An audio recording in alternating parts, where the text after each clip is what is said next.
Hi, I'm Dr. Amy Robbins, and welcome to Life, Death, and the Space Between.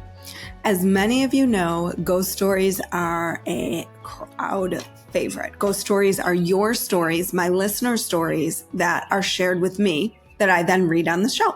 So if you have a ghost story to share, a story of loved ones contacting you or dreams, I shouldn't even say dreams, visits, any experiences that you've had that are mystical, maybe a little bit paranormal, please share them with me. You can go to dramyrobbins.com and click on podcasts, and there is a place to share your ghost story. So I am almost out of ghost stories, so I could really use a whole bunch. So just take a minute. You can even voice transcribe these now, so it's way easier. You can just tell your story that way.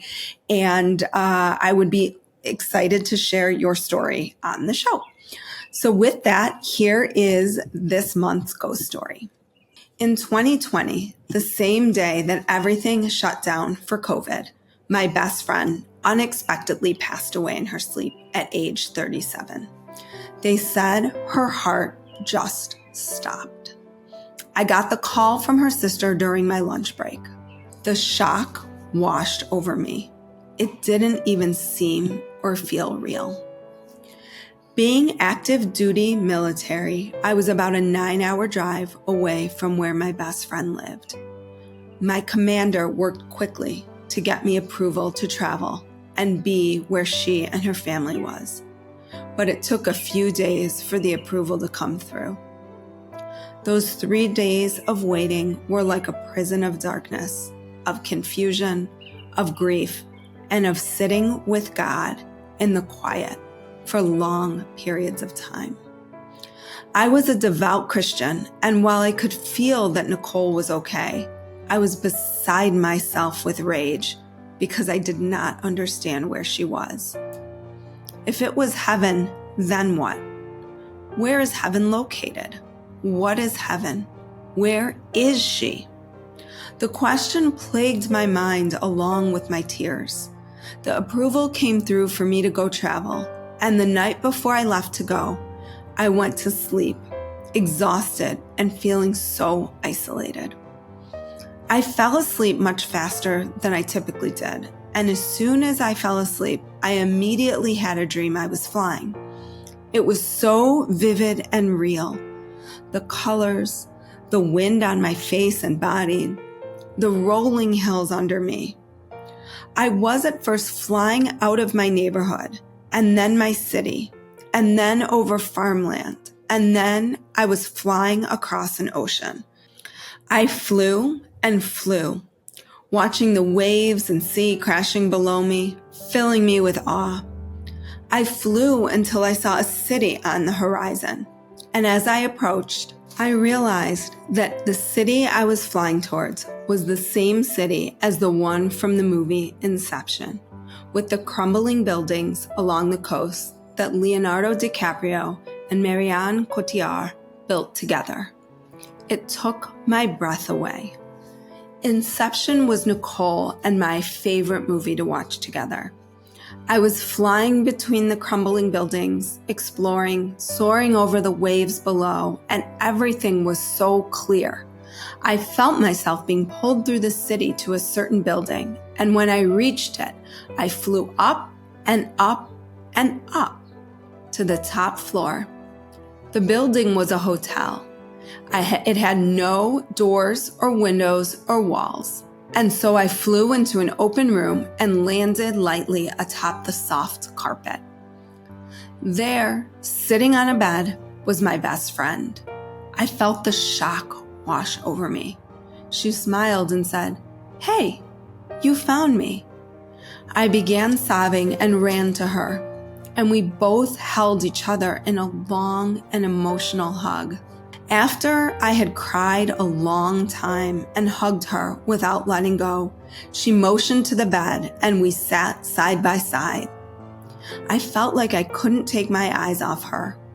It was at that time, however, I realized the room was richly decorated. I looked around the room and realized the walls were decorated with our memories.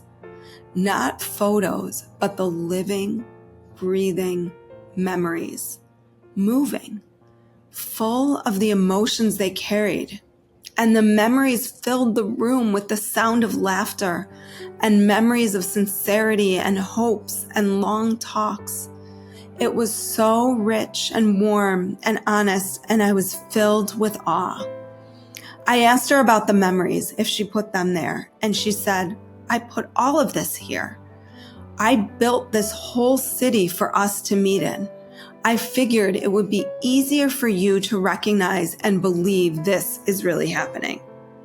At that time, I launched into a myriad of questions to her, all of them about where she is, who she is with, if she's okay, what are the answers to all the questions I have. She answered many of them, but for the most part, she said, listen, you're about to start a new journey. I could tell you all those answers, but you would never believe me right now, even if I did tell you. But I do want you to know that over the next 2 weeks, I'm going to visit all my family and our friends, and they won't believe it's me. Please tell them it is really me. We had many other conversations, all of which have changed the course of my life, but there are too many to include here. After hours of talking, she stood up, walked me to the edge of the room with no walls, looked out over the sea, and then looked at me and smiled. She said, you don't have to wonder. You don't have to wonder where I am. I'm wherever you are. I can always make places for us to meet if you want. Then we hugged, and I stepped off the edge, taking flight again, and flew all the way back home. When I woke, I was a weeping mess, as I sort of am right now. I immediately knew what I had experienced was real.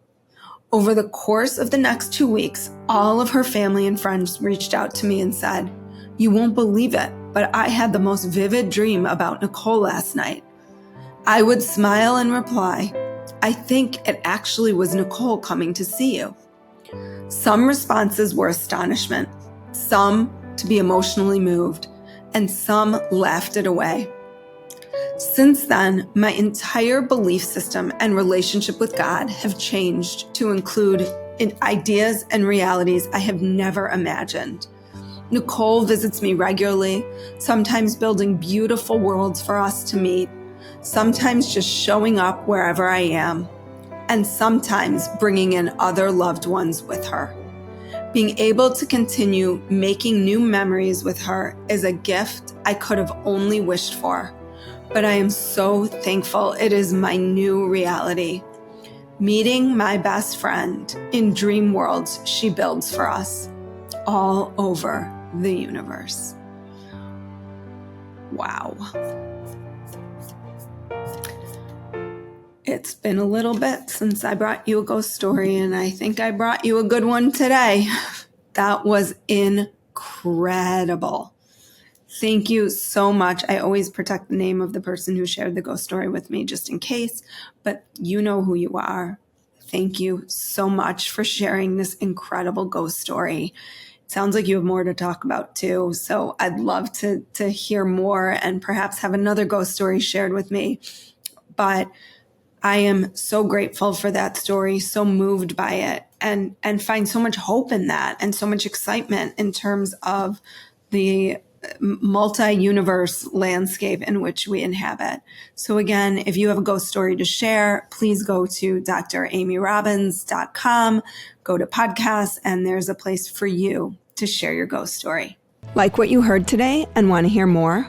Wondering what comes next and what it all means? Head over to Apple Podcast, Spotify, Stitcher, Google Play, or anywhere you get your podcasts and hit subscribe. Also, if you could take a minute to rate and review my podcast, I would really appreciate it. Stay tuned as we continue to explore life, death, and the space between.